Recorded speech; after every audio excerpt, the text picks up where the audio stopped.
நான் ராமசாமி நாயக்கருடைய கடைசி கூட்டத்திற்கு போயிருந்தேன். அந்த தியாகராயனர் பேருந்து நிலையத்துக்கு பக்கத்தில் தான் நடந்தது. அதுதான் அவருடைய கடைசி கூட்டம். அவரை அம்பலப்படுத்த வேண்டும் என்கிற ஆவலே எனக்கு அப்போதுதான் வந்தது. அதுக்கு முன்னால அவ்வளவுதான் நான் அவரை பற்றி விமர்சிப்பதில்லை, திறனாய்வு செய்வதில்லை. ஆனால் அந்த கூட்டத்தில் அவர் பேசுறாரு, எனக்கு என்ன வருத்தம் என்றால், நான் தமிழர்களை தேவடியா மக்களாக விட்டுச் செல்கிறேன், பார்ப்பனர்களுடைய தேவடியா மக்களாக விட்டுச் சொல்லுகிறேன். திராவிட இயக்கம் பேசுறவன் திராவிடர்களை நான் தேவடியா மக்களாக விட்டுச் செல்கிறேன் சொல்லியிருக்கணும்.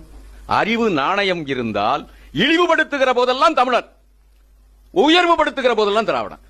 இவ்வளவு அயோக்கியத்தனமா?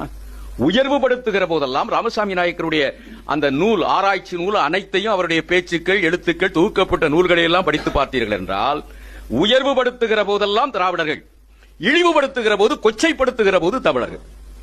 இது என்ன? இதை கூட தமிழன் புரியவில்லை என்றால், இதை கூட தமிழ் அறிஞர்கள் என்பவர்கள் புரியவில்லை என்றால், இந்த தமிழகத்தை நாம எங்க கொண்டு போய் நிறுத்துகிறோம்?